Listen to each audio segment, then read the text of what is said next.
Parashat Vayehi. B'Shem Hashem Naaseh v'Natzliach. This shiur is dedicated for all our wounded soldiers, for refuah shelema and refuah shelema of the hostages, and Avraham ben Chana and Zechariah Dov ben Pearl Shira, and for all those Leilui Nishmat, all those who were killed on October 7 and in the war. Is also dedicated Leilui Nishmat Hanina bat Masoda, and for the safety of our soldiers and hostages. Hashem should watch over them and keep them safe and bring them back to Eretz Yisrael, and for all the safety of all Jews all over the world, wherever they are. And thank you, Hashem, for all your chasadim, all your nisim that you are doing with us. And please, Hashem, do not leave us. En lanu al mi le'ishaen. We have no one else to rely on except for you, Hashem. So, Parashat Vayehi. Before we start learning about the parasha, I would like to explain a couple of things about the Sefer Torah, the way it is written, and then we can go into the parasha, and you'll see soon why. So, a Sefer Torah is written on cloth, which is parchment, which is made from the skin of a kosher animal, and it is comprised of 60 scrolls. It is handwritten with the quill. The quill is made from the feather of a turkey, and then each scroll is sewn. The scrolls are sewn together. A Sefer Torah, to write a Sefer Torah, one has to learn really all the halachot. There are 5,000 halachot regarding writing a Sefer Torah, and it can take anything from 8 months to 12 months to write a Sefer Torah. The ink is not regular ink. It is ink made from gallnuts and other ingredients that are ground and mixed. And in each roll, there are columns. There are altogether 245 columns in what we call amudim, columns in the Sefer Torah. And the Sefer Torah has 4,805 letters. Now, between each column, there's a little space, and also there is a space that is left between the end of one parasha and the beginning of the next one. So when there is a space, we call parasha petuha, that there is a space, it's patuah, it's open. And when there is no space, we call it parasha setuma, means it's satum, it's closed, there's no space, it just continues. So on this, many Chachamim and Rashi have explained that Parashat Vayehi is called the Parashat Setuma. Why? We see that not at the beginning, but later on in the parasha, Yaakov calls his children, and he tells his children, "Come, I want to tell you when Mashiach is coming." Hashem blocked this knowledge from Yaakov, So at the last second, he just did not remember anymore what he was about to say. He said, "Asfu ve'agida lachem et asher yikre lachem be'acharit hayamim." Come, and I'm going to tell you what's going to happen to you. Like, when is Mashiach coming at the end of the days. But then Hashem made him forget. So he didn't, just at the last second, he just did not remember what was the date that he knew to be, and instead he started blessing his children. So now I want to go back to the beginning of the parasha. Parashat Vayehi. Parashat Vayehi is so rich, just like all the other parashiot that we have been learning. It's the parasha that actually tells us this is where we learn that Yaakov passes away, and then the Shevatim also pass away. And the parasha starts by telling us, Vayechi Yaakov be'eres Mitzrayim, Sheva Esre Shana. Yaakov lived in Mitzrayim for 17 years. Vayechi, he lived. What does this mean? It means that these were years of simcha and nachat, years of without trouble, of calm and happiness, simcha. The Me'am Moez explains that Yaakov had a difficult life, and actually the Me'am Moez lists all the trouble that Yaakov went through in his lifetime. So number one, Esav, his brother, hated him and wanted to kill him because Yaakov got the blessing that Esav wanted. That was the first trouble. Number two, since Yitzchak and Rivka told Yaakov, go to Lavan and marry one of his daughters, so Esav could not kill Yaakov. What did he do? He told his son Eliphaz, go run after Yaakov, catch up to him, and kill him. Once Eliphaz came to Yaakov, Yaakov says to him, don't kill me. But this is what you can do. If you take everything that I have with me, then I'll be considered as a poor person, like dead. And that's what Eliphaz did. Yaakov left his parents' house with gifts for his future bride, gift for his uncle Lavan, gifts for the rest of the family. But everything was taken from him, even his clothing. Everything was taken from him. The Midrash actually tells us that Yaakov had to hide behind bushes. And there was some water, like a stream of water not far from him. And suddenly he saw a dead body that was dressed. So he grabbed it and took the clothing from the body and he put it on. That's what Yaakov had on him. It means that he was really left with nothing at all. Then trouble number 3. Yaakov reached Lavan. Yaakov cheated him. First he gave him Leah instead of Rachel.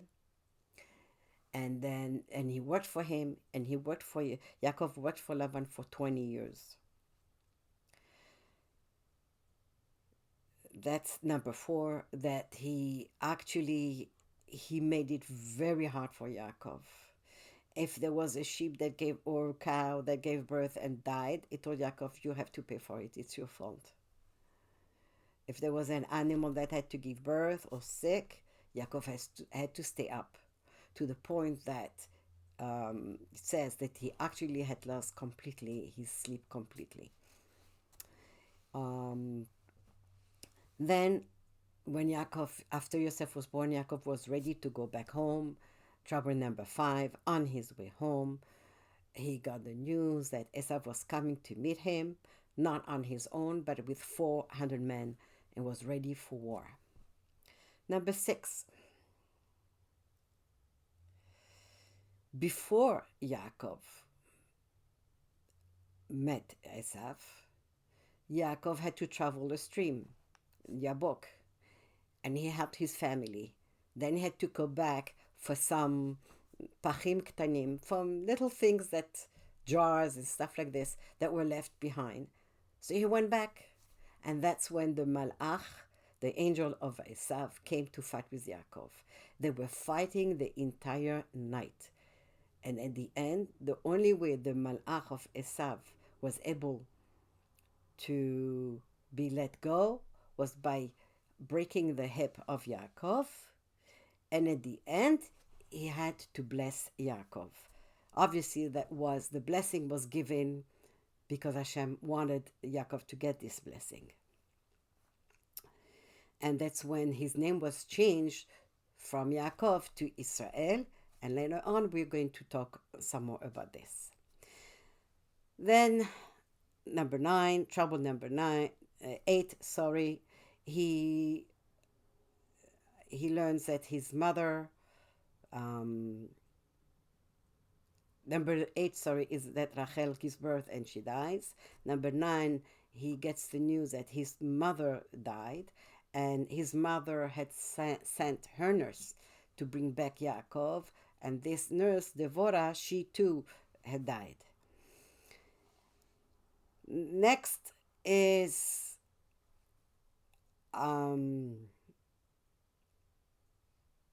next, number 10, is when Dinah was kidnapped, and her two brothers, Levi and Shimon, went and fought and made a war against the people of Shechem, and as a result, all the people who lived around Shechem came and fought and made a war against Yaakov and his family. Sounds familiar, right? And then number 11, which was the hardest on Yaakov, Yosef disappears for 22 years. Number 12, Yaakov sent his children, all of them except for Binyamin, 10 of them, to Mitzrayim to buy food. They are taken by Yosef, and Yosef accuses them of being spies. They don't know he's Yosef, and he tells them, to prove to me that you are not spies, you have got to bring me your younger brother who's at home. And he tells them to make sure that you're going to come back and keeping Shimon. And he kept Shimon in prison. And they went back home without Shimon. So you can imagine the pain of Yaakov. Yaakov says, what? Shimon is gone? Yosef is gone. Now Shimon? I don't know if Shimon, you're telling me that Shimon is in prison in Egypt, in Mitzrayim. I don't know how true that is. Then there is also then you want to take Binyamin. Yaakov completely refused. But at the end, had no choice. And number 13, Yaakov sends Binyamin, not knowing whether he would ever see him again, whether he would be safe and be brought back safely home.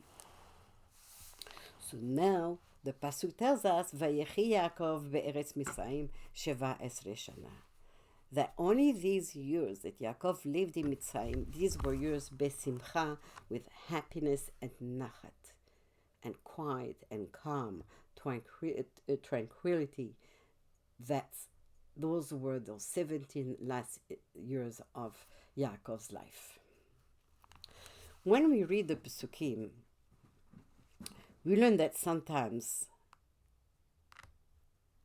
the Torah refers to Yaakov as Yaakov, and other times he's referred to as Yisrael. As we said, Yaakov got the name Yisrael from the Malach of Esav, who gave him this name. The meaning of the name means that Sarita. Sarita, it means you overcame Lavan, and you became Esav. And so that's why he was called Yisrael. Israel also has also, it also means Sar. Sar means like a prince, nobility. That he's not just a regular person. So Chachamim ask, what's the difference between those two names? And why does the Torah interchange the names? Once it's Yaakov, once it's Yisrael. So we know that Yaakov was the name that was given to him at birth. But Yisrael was the name that was given by the Malach of Esav.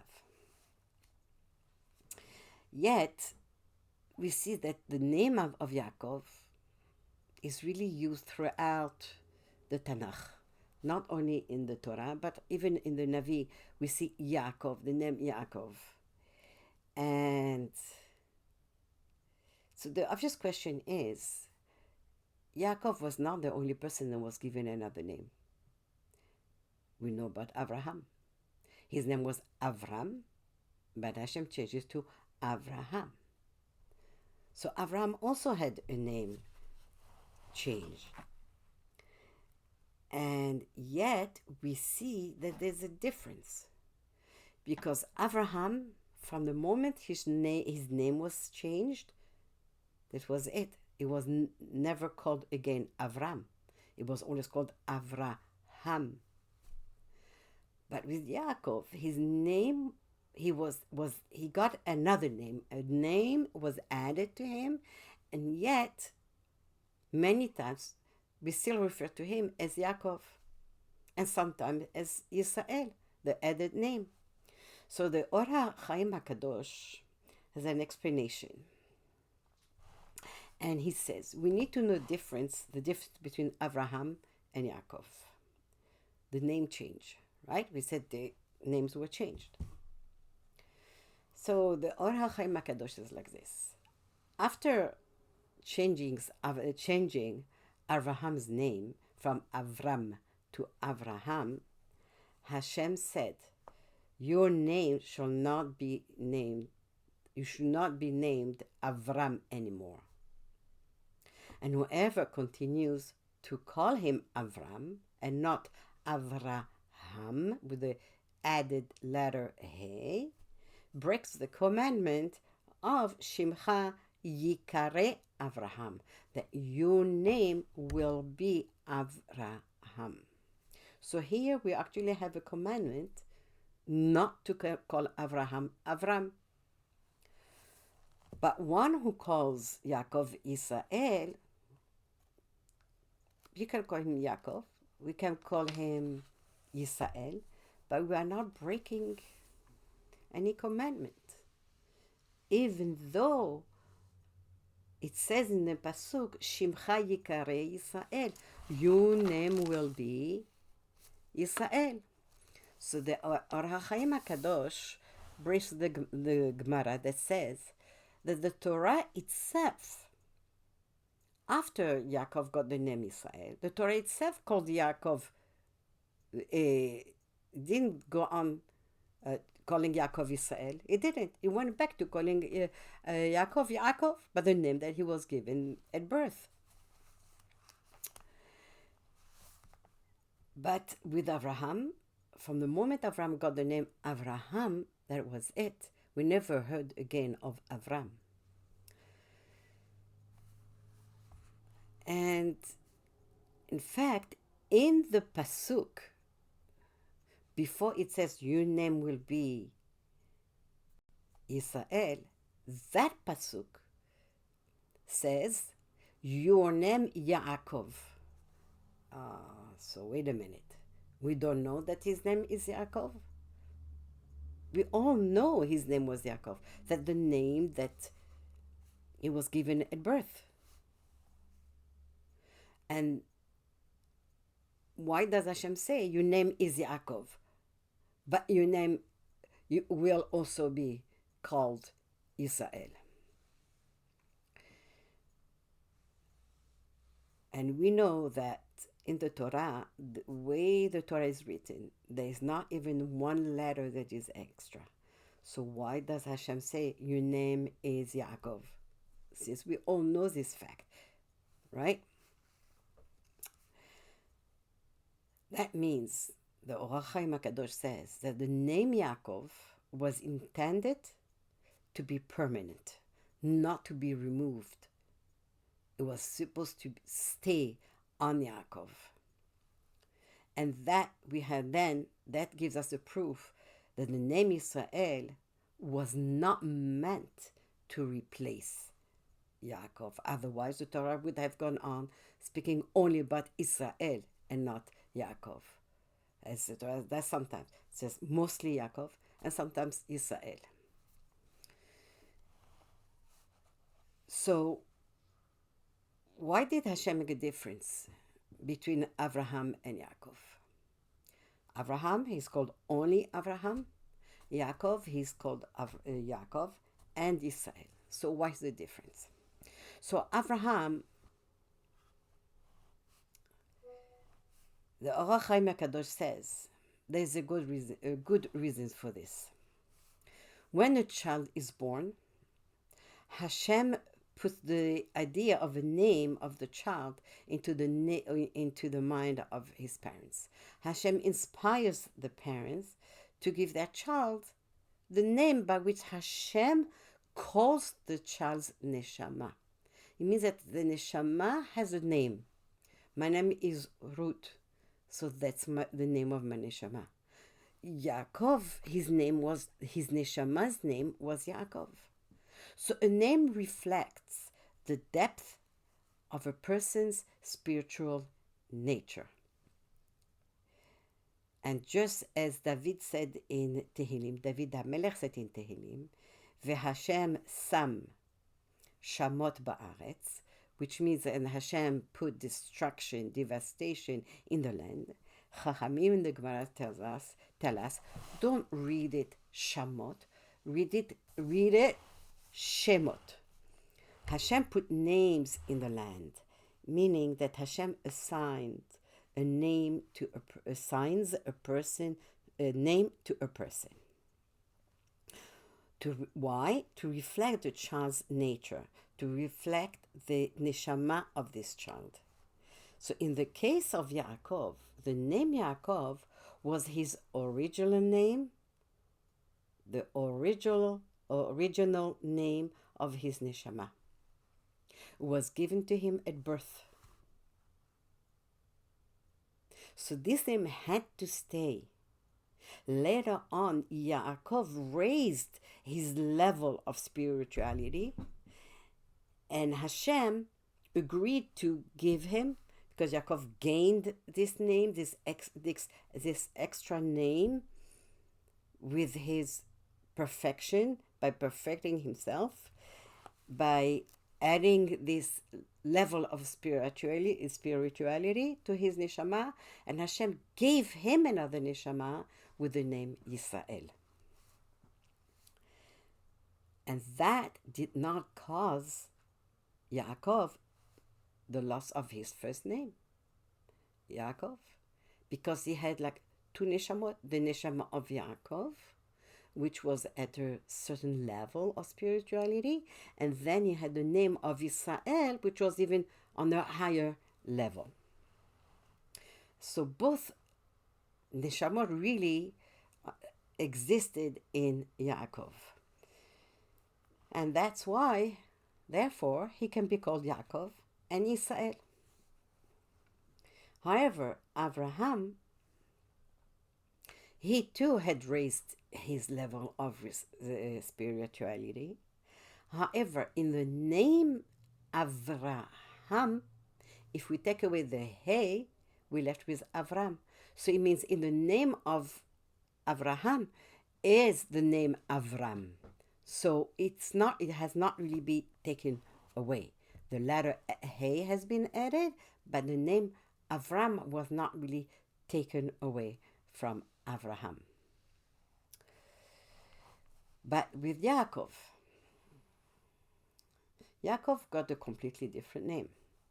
Hashem allowed Yaakov to be used so it would not be lost because it was part of Yaakov essence.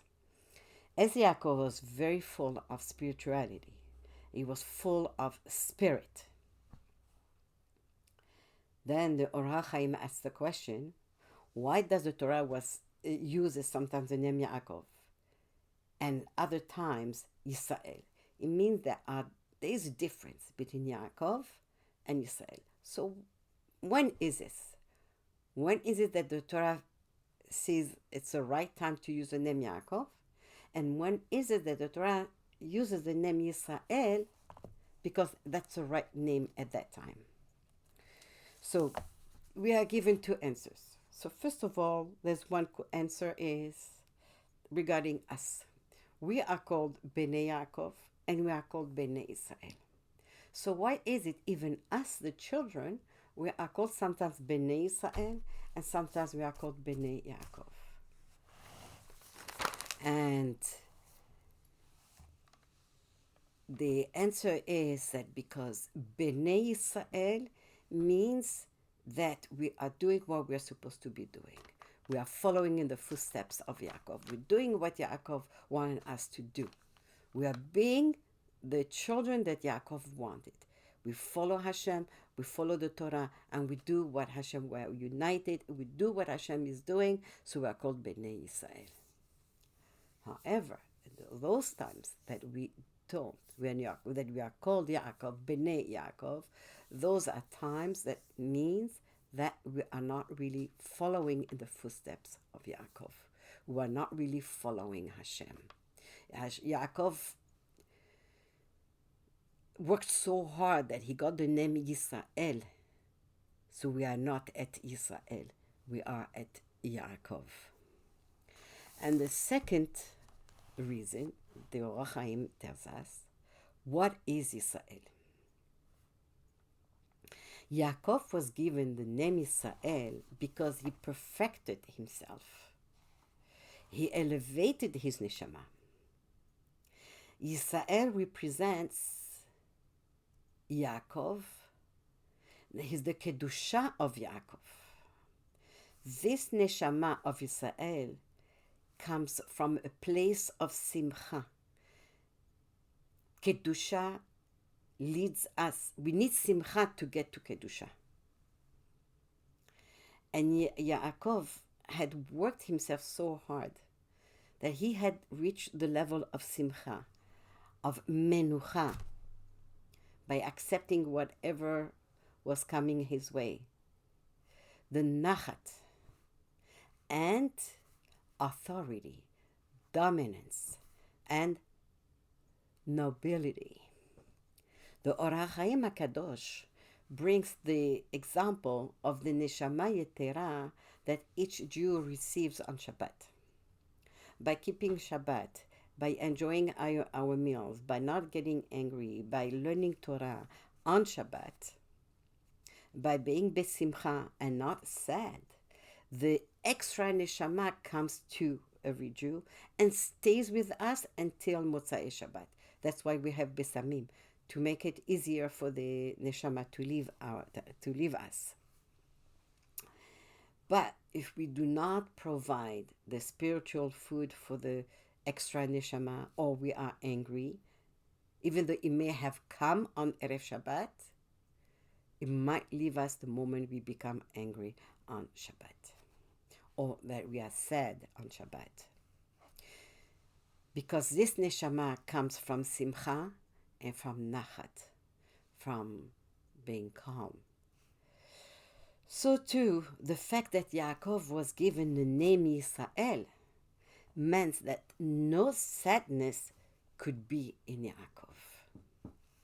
Because of the lack of simcha, it says in Yaakov, it says Vainafash, which means, in short, the word Vainafash, in short, really means Vai Aveda Nefesh, that the soul, the neshama, has been lost, that extra neshama.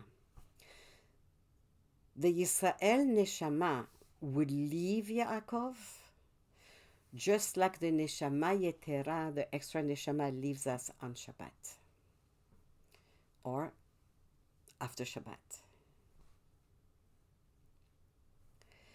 At such time,